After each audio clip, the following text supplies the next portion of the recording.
Assalamualaikum warahmatullahi wabarakatuh. Sebelumnya perkenalkan, nama saya Riki Ageng Prianggodo dari manajemen 19C. NPM 1901010114. Saya tidak sendiri, saya bersama teman-teman saya. Sebelumnya perkenalkan nama teman-teman saya. Yang pertama yaitu Lutfia Putri Anggraini, NPM 1901010108. Ada Mas Aditya Hirmawan 1901010113, dan ada Mbak Desi Nurmala Putri NPM 1901010130.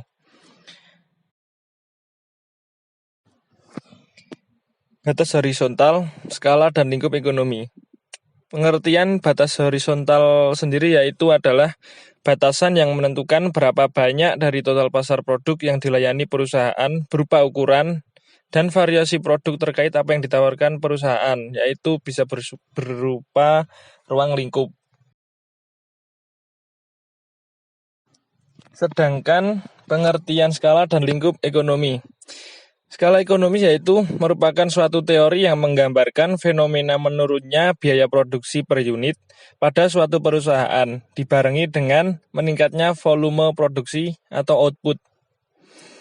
Sedangkan lingkup ekonomi yaitu ada dua, yaitu lingkup ekonomi tingkat produk dan lingkup ekonomi tingkat pabrik. Lingkup ekonomi tingkat produk yaitu pengurangan biaya unit yang disebabkan oleh diversifikasi perusahaan menjadi beberapa produk yang diproduksi di pabrik yang sama. Sedangkan lingkup ekonomi tingkat pabrik adalah pengurangan biaya unit yang disebabkan oleh diversifikasi perusahaan menjadi beberapa produk yang diproduksi di pabrik yang berbeda.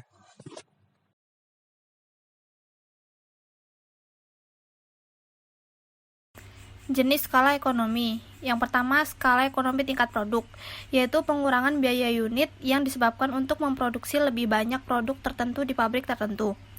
Kedua, skala ekonomi jangka pendek, pengurangan biaya unit yang disebabkan oleh penyebaran biaya tetap untuk pabrik dengan ukuran tertentu.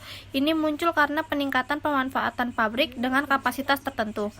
Skala ekonomi jangka panjang, pengurangan biaya unit yang disebabkan oleh peralihan perusahaan dari pabrik biaya variabel tetap atau tinggi ke pabrik biaya variabel tetap atau rendah tinggi.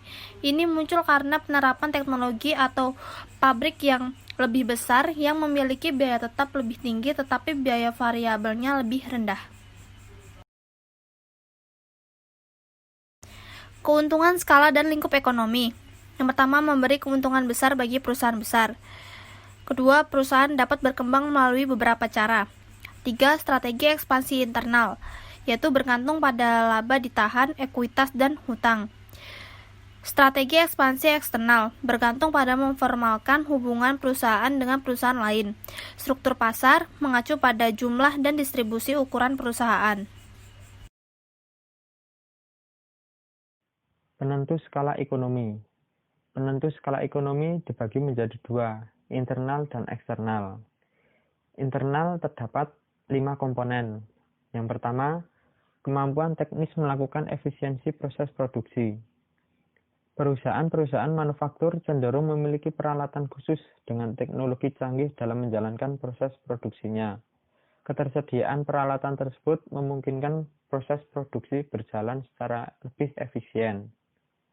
Yang kedua, kekuatan monopsoni perusahaan. Ketika perusahaan membeli bahan baku lebih banyak, maka perusahaan dapat melakukan negosiasi harga yang lebih rendah dibandingkan dengan pesaing. Yang ketiga, kemampuan manajerial. Perusahaan dapat memperkerjakan atau menyewa tenaga ahli untuk mengelola cabang perusahaan di daerah tertentu. Misalnya, perusahaan memperkerjakan seorang eksekutif penjualan yang telah berpengalaman, sehingga mampu memasarkan dan menarik minat beli masyarakat secara lebih luas. Yang keempat, kemampuan keuangan.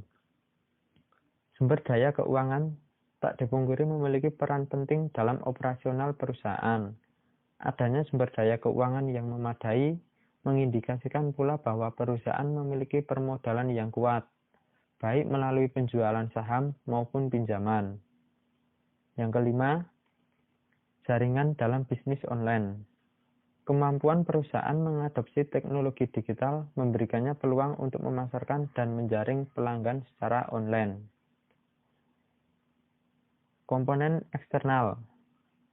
Suatu perusahaan dapat memperoleh keuntungan efisien dengan memanfaatkan faktor-faktor dari luar perusahaan. Artinya, seiring dengan berkembangnya lingkup industri, maka akan disertai dengan pembangunan infrastruktur dan jaringan transportasi yang lebih baik. Perkembangan industri juga memicu perkembangannya infrastruktur dan jaringan komunikasi di wilayah tertentu. Beragam fasilitas tertentu dapat dimanfaatkan oleh semua perusahaan yang beroperasi atau bekerja dalam lingkup industri itu. Penyebab skala ekonomi. Alasan mengapa perusahaan menghasilkan biaya per unit yang lebih rendah, itu ada 3 alasan. Alasan yang pertama, spesialisasi tenaga kerja dan teknologi yang lebih terintegrasi meningkatkan volume produk. Yang kedua, biaya per unit yang lebih rendah berasal dari pesanan massal dari pemasok, pembelian iklan yang lebih besar, atau biaya modal yang lebih rendah. Yang ketiga, perusahaan dapat menyebarkan biaya fungsi bisnis seperti pemasaran, keuangan, dan produksi ke lebih banyak output.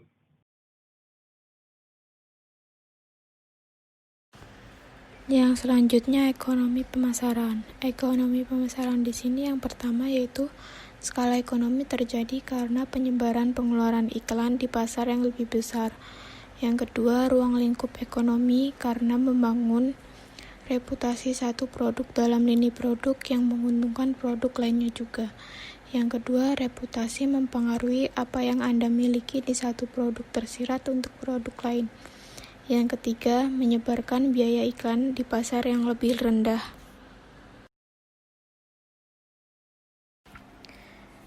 Disekonomis adalah batasan seberapa besar perusahaan dapat dan masih berproduksi secara efisien. Adapun sumber diseconomies of scale. Yang pertama, meningkatnya biaya tenaga kerja. Karena semakin besarnya operasi perusahaan, semakin besar juga jumlah input atau sumber daya yang akan diperlukan, sehingga dapat menyebabkan tenaga kerja yang meningkat. Yang kedua, insentif dan efek birokrasi. Dan yang ketiga, menyebarkan sumber daya khusus. Sekian yang dapat kami sampaikan, kurang lebihnya kami mohon maaf. Wassalamualaikum warahmatullahi wabarakatuh.